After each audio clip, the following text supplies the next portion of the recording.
आज खूपच दमलीस ना? आज दगदग झाली.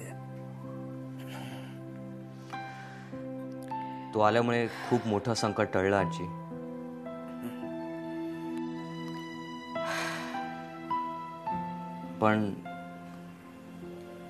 पण काय?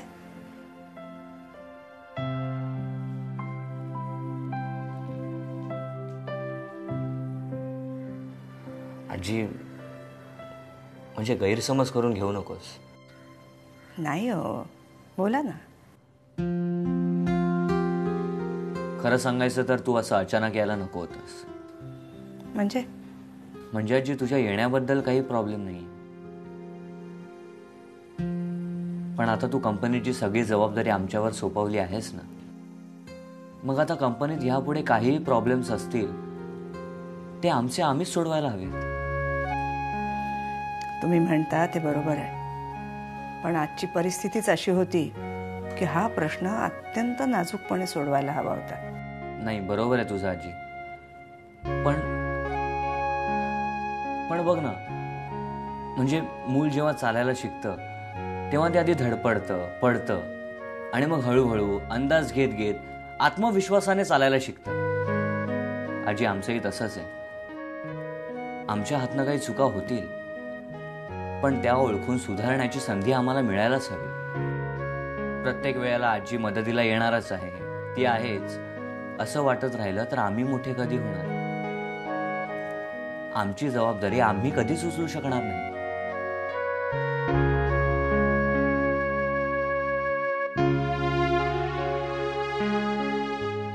आजी,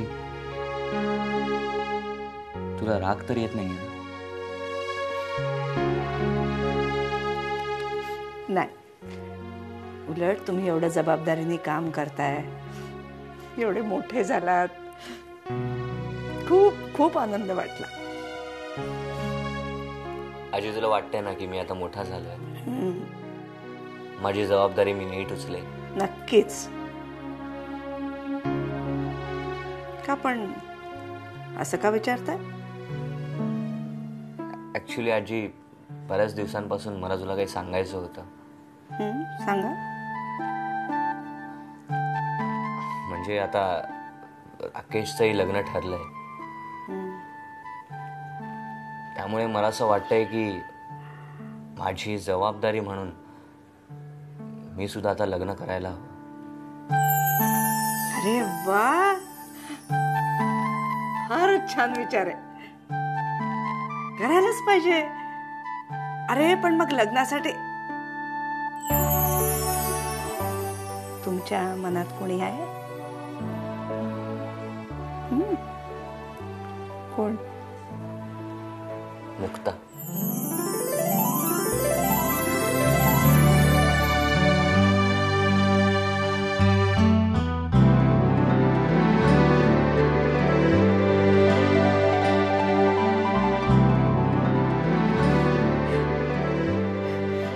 आपली मुक्ता? हो आजी. अरे वा, छान.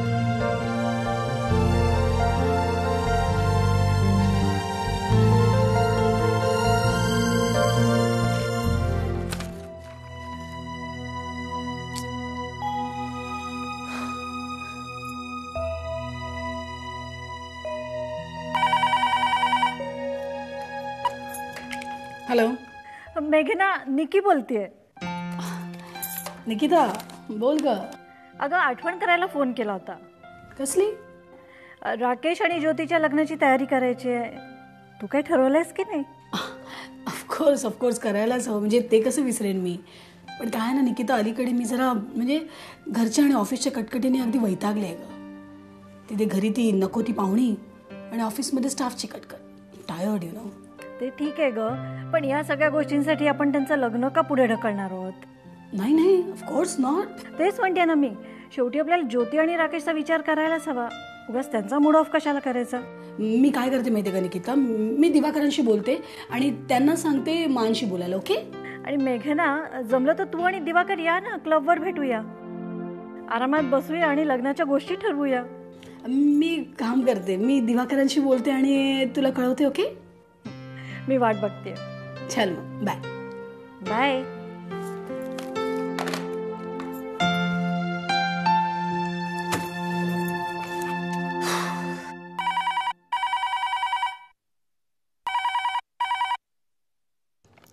हॅलो.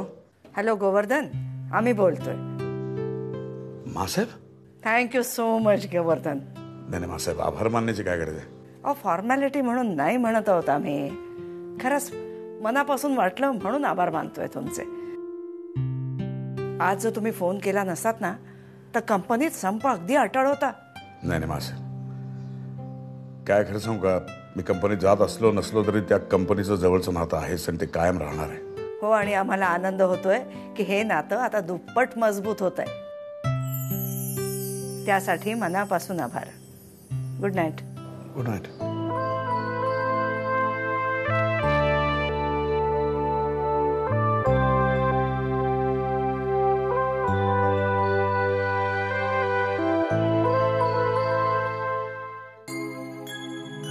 माझ्याशी खेळायला बोलायला वगैरे सुद्धा कोणी नाही आहे घरात. आणि ती बाई तर माझ्याकडे लक्ष सुद्धा देत नाही.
या ना अण्णा, या बसा. आपण बसा. फार बरं वाटलं आलात ते. तुम्ही एवढी चांगली बातमी दिलीत, म्हटलं शुभ कार्याची चाहूल आहे, लवकरात लवकर जाऊन भेटावं. खरंच फार आनंदाची बातमी हो.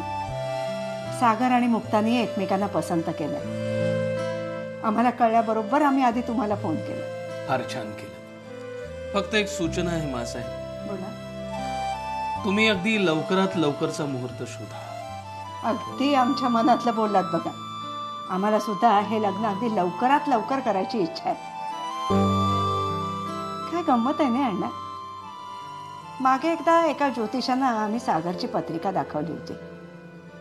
तेव्हा त्यांनी आम्हाला सांगितलं होतं की सागर लग्नानंतर सुधारतील म्हणून.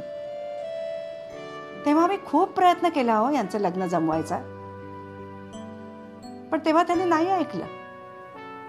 आणि आता आपणहून तयार झालेत आणि लग्न आधीच सुधारले की हो. अहो फक्त 4 अक्षता डोक्यावर पडल्या म्हणजे लग्न लागलं असं नाही होत मासाहेब. लग्नाचा अर्थ वेगळाही होऊ शकतो, पण आपल्यासारख्या सामान्य माणसांच्या लक्षात हा निसर्गाचा अर्थ कधी कधी येतच नाही.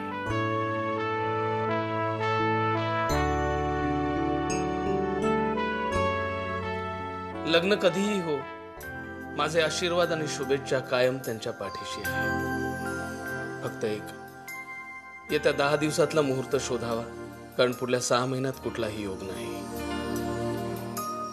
येऊ मी. सर्वेपि सुखिनः सन्तु, सर्वे सन्तु निरामया. येतो.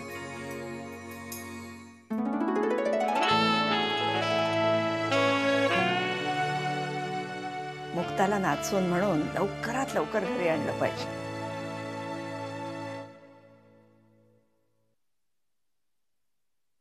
अरुण, अरुण, अरुण, काय आहे अगं, ऑफिसला जायला उशीर होतोय मला देखील. अरे हो बाबा, पण ऑफिसला गेलास की तुझी गाडी जरा पाठवून दे, मला शॉपिंगला जायचंय. अरे पण तुझी गाडी आहे ना. आहे पण ड्रायव्हर नाहीये. ओके देतो पाठवून. आणि बघ, आता काय आहे? एक सांगायचंच राहिलं. काय? प्रीती म्हणत होती आशिष एकदम खुश आहे आपली कंपनी जॉईन केल्यापासून. काय जादू केलीस त्याच्यावर? साम दाम दंड भेद हे नीतिशास्त्र माहिती आहे तुला? स्वतःच्या व्यवहारात वापरून बघ, तुझं तुलाच कळेल. म्हणजे काय? काही नाही. मी प्रीतीला समजावलं, विरोध केला, पण तिने नाही ऐकलं माझं. ती स्वतःच्या मतावर ठामच राहिली. मग माझ्या लक्षात आलं निकी की मी तिला जर आणखी विरोध केला तर ती माझं ऐकणार तर नाहीच, उलट बंड करून उठेल, कदाचित घर सोडून जाईल किंवा अजून काहीतरी करेल. बरोबर आहे. प्रीती खंबीर दिलाची आहे. विरोधाचा सामना तिने विरोधानेच केला असता. एक्झॅक्टली. आणि आपल्याला तर तसं व्हायला नकोय. आपल्या मुली हव्यात आपल्याला. म्हणूनच मी आता एक वेगळा पवित्रा घेतला. त्या आशिषलाच मधाचं बोट दाखवलंय. बघूया आता तो काय करतोय ते. हे अगदी छान केलंस. म्हणजे तुझी आणि विनायकरावांची किती का दुश्मनी असे ना, पण आशिष अगदी गोड मुलगा आहे नाही, आणि प्रीतीलाही तो आवडतो. मग आपण त्याला ऍक्सेप्ट केलंच पाहिजे. हे सगळं इतकंच नाहीये निकी. मला यामध्ये बऱ्याच इतर शक्यताही दिसत आहेत. अरुण, तू आत्ता प्रीती आणि आशिषचाच फक्त विचार करत नाहीयेस. तुझ्या डोक्यात आणखीन काही आहे.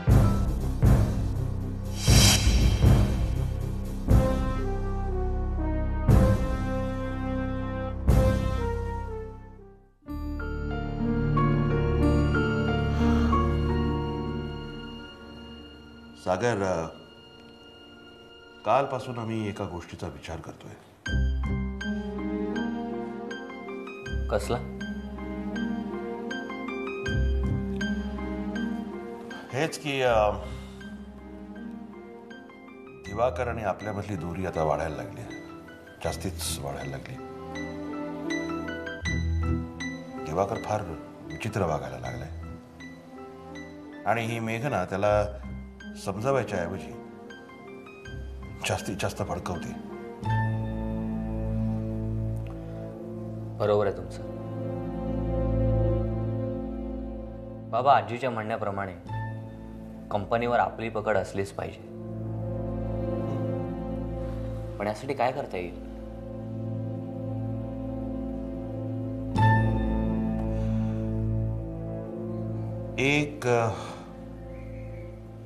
एक मार्ग आम्हाला सुचलेला आहे. आम्हाला वाटतं त्या मार्गाने गेलो तर नक्कीच काहीतरी होप्स आहेत. तुम्हाला माझी काही मदत हवी आहे का? बघू, मदत लागली तर जरूर सांगू. पण I think we have hopes.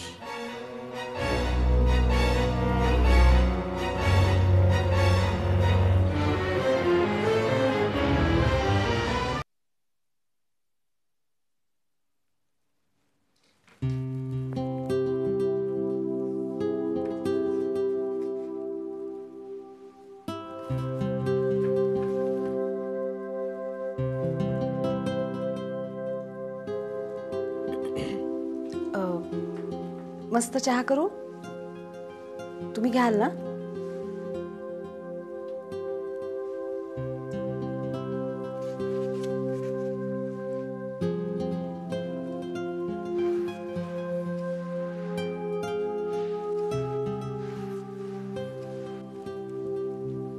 अहो, मी तुमच्याशी बोलतेय.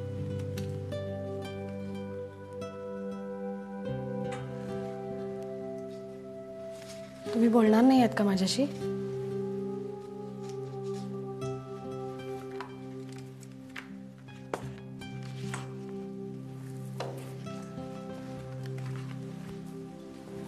अहो,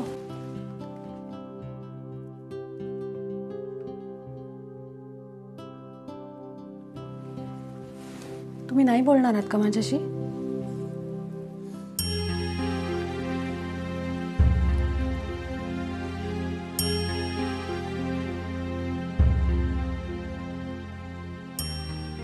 माझ्या हातनं खूप मोठी चूक झाली आहे,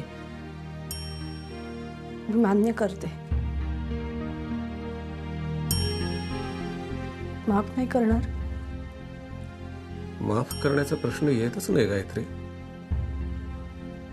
आता आपल्या दोघात बोलण्यासारखं काहीही उरलेलं नाही. तुला नाही तसं वाटत? असं नका म्हणू.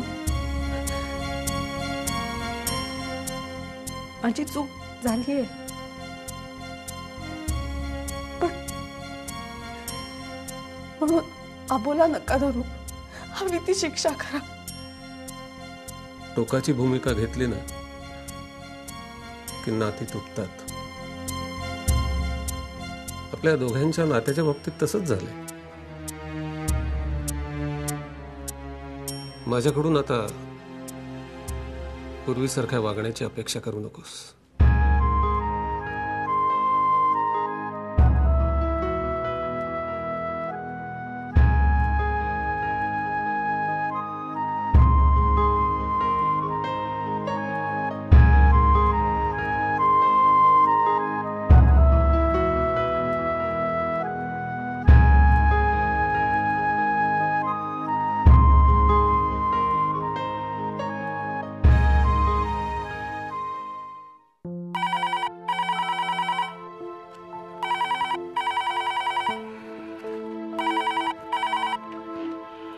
हॅलो.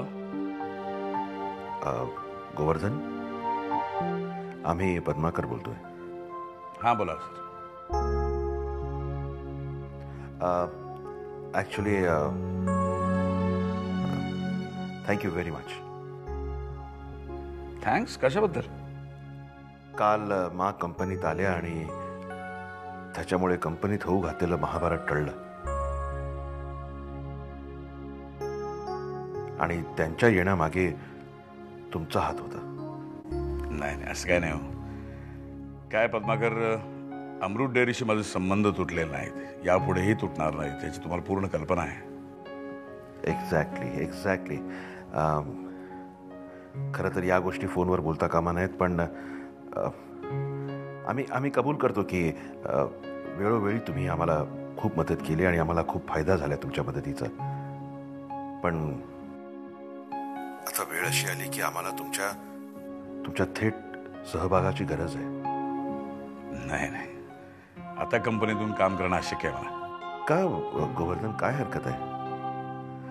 आम्ही आणि सागर, आम्ही दोघंही मानाने सन्मानपूर्वक तुम्हाला बोलू. काय पद्माकर, जी जागा मला एकदा सोडायला लागली त्या जागेवर परत बसून काम करणं मला शक्य नाही होणार. पद्माकर, तुम्ही असं बघा, काय माझ्यावर खोटे नाटे आरोप केले गेले, मला कंपनीतून बाहेर जायला लागले. या आरोपांमध्ये काही तथ्य नव्हते. तुम्हालाही ठाऊक आहे, मलाही ठाऊक आहे, आणखीन फार तर 4 जणांना ठाऊक असेल. पण बाकीच्या लोकांच्या मनात माझ्याबद्दल संशय असणारच ना. आज परत त्याच खुर्चीवर बसायचं तरी त्या लोकांना माझ्याविषयी विश्वास वाटणार नाही.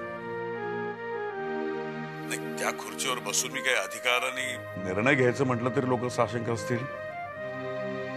तुम्हाला पटते का नाही सांगा?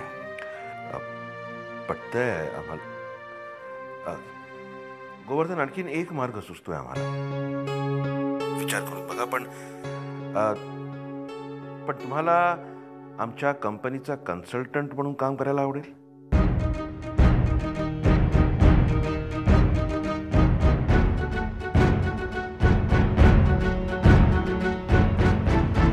येस, कन्सल्टंट किंवा ॲडवायझर म्हणून मी काम नक्की करेन. आणि पद्माकर, तुम्हाला प्रॉमिस करतो की तुम्ही जी जबाबदारी माझ्यावर टाकाल ती मी विश्वासानं प्रयत्नपूर्वक पार पाडीन.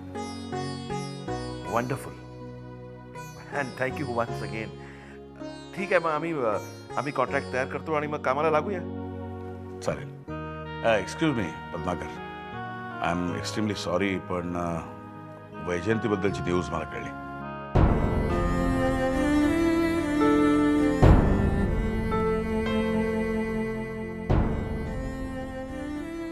थँक्यू. बाय.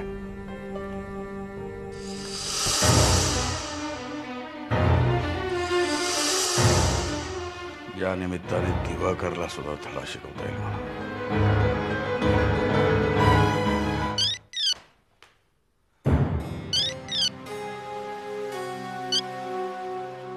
काय रे, खूप दिवसांनी फोन केलास? हां यार, जरा एक काम होतं तुझ्याकडे. मला थोडे पैसे हवेत. किती? किती चालतील यार, 500 पासून 5,000 पर्यंत. Anything will do. हे बघ विजय, मला आत्ता काही भेटायला जमणार नाही. ठीक आहे यार, चालेल. उद्या भेट, सकाळी भेट, संध्याकाळी भेट. Anything will do. Me phone करतो तुला. ओके सागर, हॅलो हॅलो.